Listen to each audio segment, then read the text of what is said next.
नमस्कार दोस्तों, आइए आज हम बात करते हैं कि लड़कों की अपेक्षा लड़कियां अधिक सुभेद क्यों हैं, और उसमें भी खास करके गांव की लड़कियां अधिक सुभेद हैं। जितने भी क्राइम होते हैं, छेड़खानी से लेके बलात्कार से लेके, ये सब सारे समस्याएं जो है ज़्यादातर लड़कियों के साथ देखने को मिलता है, क्योंकि वो अधिक सुभेद हैं।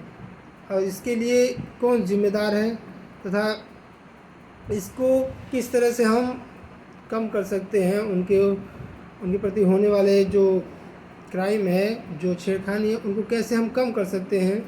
हालांकि ख़त्म करना तो एक प्रकार से नामुमकिन है, लेकिन कम किया जा सकता है, क्योंकि क्राइम को कभी ख़त्म नहीं किया जा सकता, सिर्फ उससे कंट्रोल किया जा सकता है, कम किया जा सकता है। तो आइए हम बात करते हैं कि जो गांव की या फिर शहर की महिलाएं अधिक सुभेदी क्यों हैं पुरुषों की अपेक्षा।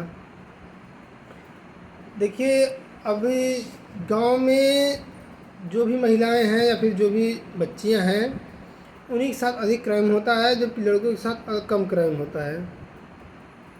इसके लिए अगर मैं बोलूं कि उनका समाज जिम्मेदार है और लड़की के खुद माता पिता जिम्मेदार हैं, तो लोगों को लगेगा कि कैसी बात कर रहा है, लड़की के माता पिता जिम्मेदार हैं कैसे। तो मैं आपको प्रूव करके दिखाता हूं कि गांव में या फिर शहरों में होने वाली लड़कियों के प्रति क्राइम के लिए उनके माता पिता अधिक जिम्मेदार क्यों हैं। मैं आपको छोटी सी कहानी बताता हूँ। इस कहानी के माध्यम से आपको समझ में आ जाएगा कि आखिर लड़कियाँ अधिक सुभेदी क्यों हो रही हैं। जब सर्कसों में पहले देखते थे कि बहुत सारे जानवर रखे जाते थे, शेर, चीता, हाथी, घोड़ा, ऊँट, बहुत सारे जानवरों को पहले सर्कसों में रखा जाता था। जिसके पास जितने ज़्यादा शेर होते थे, चीता होते थे, भालू होते थे, वो सर्कस उतना ही ज़्यादा पॉपुलर हुआ करता था। फिर उसके बाद क्या हुआ कि सर्कसों में इन जानवरों के पालन पे इन लोगों को शामिल करने के प्रतिबंध लगाते गए। धीरे धीरे सभी देशों ने इस पर प्रतिबंध लगाया। आज भारत में भी हालांकि बहुत सारे जानवरों पे प्रतिबंध लगा है सर्कस में। तो क्या हुआ कि एक बार अमेरिका में एक सर्कस था, बहुत बड़ा सर्कस था, उसके पास मतलब बहुत भारी संख्या में ऐसे जानवर थे। तो जब उसके ऊपर प्रतिबंध लगा कि आप सर्कसों में शेर को नहीं रख सकते या फिर कोई भी जानवर आप नहीं रख सकते, तो उसने क्या किया कि उन जानवरों को, चूँकि सर्कस में उनको शामिल कर नहीं सकता, तो उसकी अर्निंग धीरे धीरे कम होती गई। चूँकि सर्कस में ज़्यादातर इसी चीज़ों को देखने के लिए भीड़ लगती थी, शेर को, चीता को, भालू को, या फिर जो भी जानवर थे उन्हें देखने के लिए ज़्यादातर भीड़ लगती थी। लेकिन जब इन सब चीज़ों को बैन कर दिया गया, तो सर्कस का धीरे धीरे जो उसका कारोबार था वो ख़त्म होता गया। लेकिन उसकी जो सर्कस के ऊपर, जो जानवरों के ऊपर जो उसका खर्च था, वो सेम का सेम रहा, वो नहीं कम हुआ। तो ऐसे में क्या हुआ, उसको जितनी उसकी अर्निंग नहीं होती थी, उससे ज़्यादा उसका खर्च आ जाता था। अब चूँकि एक शेर को पालना आम बात तो है नहीं, उसके लिए उतना पैसे चाहिए, उसके खान पान के लिए, स्वास्थ्य के लिए काफ़ी पैसे खर्च होते हैं। तो उसने क्या किया कि उसने डिसाइड किया कि उसके पास जितने भी जानवर हैं उसको वो जंगल में छोड़ देगा। उसने क्या किया कि उसके पास 5 शेर थे लगभग, वो 5 शेरों को ले जाकर अपने देश के जो जंगल था उस जंगल में उसने छोड़ दिया।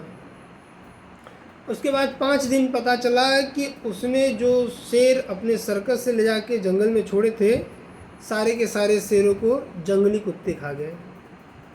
अब सोचने में कितना अजीब लगता है कि शेरों को कुत्ते खा गए। अब इसका क्या रीज़न है, यहीं से समझने की बात है कि आखिर महिलाएं सुभेदी क्यों हो रही हैं। दरअसल जब वो बच्चे, शेर के बच्चे बहुत छोटे थे, तो उसको सर्कस वाले ने जंगल से उठाकर अपने पास लाया और उसका पालन पोषण किया। उस शेर को शिकार करने का कोई आइडिया नहीं था, उसको न शिकार करने का आइडिया था और न ही खुद के बचाव करने का कोई आइडिया था।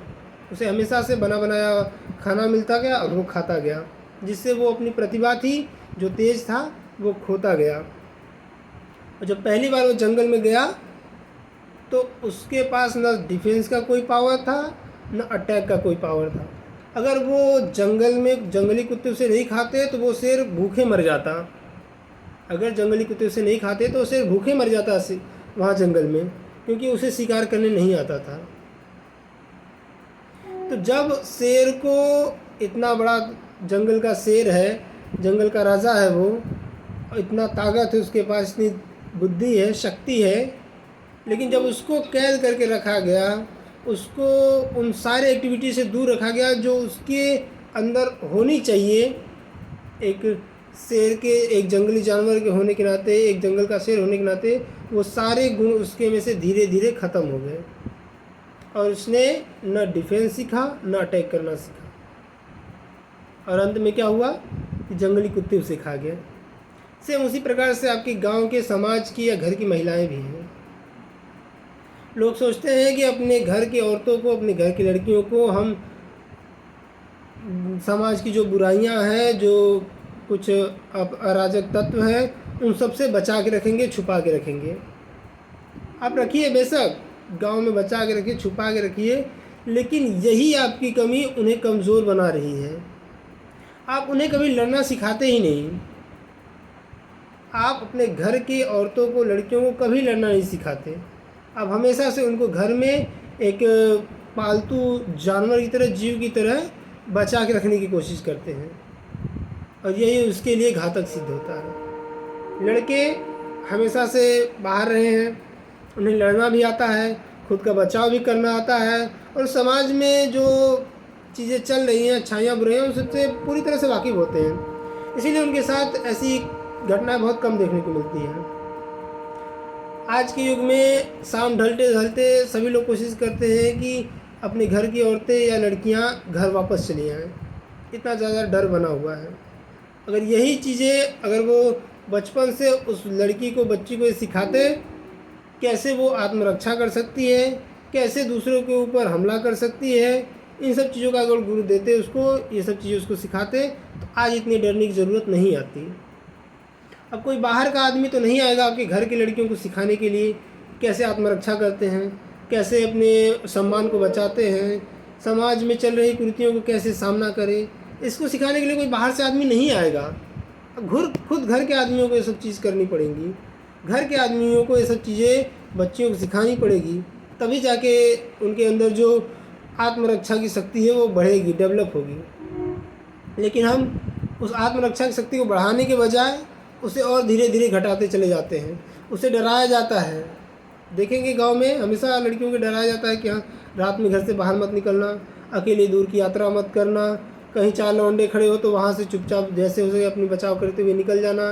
ये सब हमेशा से उनको डराया जाता है। उन्हें कभी आत्मरक्षा की चीज़ें सिखाई नहीं जाती। अगर आप घर की लड़कियों को ये सिखाएं कि अगर रास्ते में चल रही हो, 2-4 आवारा लड़के अगर आपके साथ बदतमीजी कर रहे हैं, छेड़खानी कर रहे हैं, कमेंटबाजी कर रहे हैं, तो उनसे कैसे निपटा जाए, कैसे उनका सामना किया जाए, ये चीज़ें नहीं सिखाते हैं लोग। अब ये सिखाते हैं कि अगर लड़के हैं वहाँ पे तो वहाँ से चुपचाप बिना कुछ बोले, बिना कुछ देखे, वहाँ से किस तरह से आप निकल जाओ। क्यों भाई, क्यों? आप क्यों नहीं सिखाते हो घर के लड़कियों को, बच्चियों को कि जहाँ भी बुराई है, जहाँ पे भी आपके साथ अत्याचार हो, वहाँ पे लड़ो, वहाँ पे खड़े हो, लड़ो। जब तक आप संघर्ष नहीं करोगे, आपका अधिकार आपको नहीं मिलने वाला और आपका शोषण होता रहेगा। और ये सच्चाई है। जब तक आप अपने घर की लड़कियों को, बच्चियों को चीज़ें नहीं सिखाएंगे आत्मरक्षा के लिए, या फिर अब बुराइयों से लड़ने के लिए ताकत नहीं देंगे, उनको इसके बारे में जानकारी नहीं देंगे, उनका हमेशा से शोषण होगा। इस चीज़ को आप लिख के रखिए। आज सरकार ने तरह तरह की स्कीम चलाई है महिला सशक्तिकरण को लेकर, लेकिन सरकार क्या कोई ऐसा स्कीम ला रही है जिसमें घर में ही बच्चियों को सेल्फ डिफेंस सिखाया जाए? कोई ऐसा स्कीम नहीं है। सरकार को चाहिए कि हर घर में इस चीज़ के लिए जागरूकता फैलाए, कि हर घर में जाके बच्चियों से बात करे और उन्हें आत्मरक्षा के लिए क्या क्या चीज़ें ज़रूरी है उस पर काम करें। डरने की बजाय बुराइयों को डट के सामना करना सीखें, लेकिन ऐसा बहुत ही कम देखने को मिलता है। इसीलिए मैं आज लड़कियों का जो शोषण हो रहा है, उनके प्रति जो अत्याचार हो रहे हैं, जो छेड़खानी के मामले आ रहे हैं, बलात्कार के मामले आ रहे हैं, इसके लिए मैं सबसे बड़ा जिम्मेदार उनके माता पिता को मानता हूँ, फिर उससे उनके समाज को मानता हूँ। और समाज भी उनको कभी इस चीज़ के लिए जागरूक नहीं करता कि आप खड़े हो और लड़ो।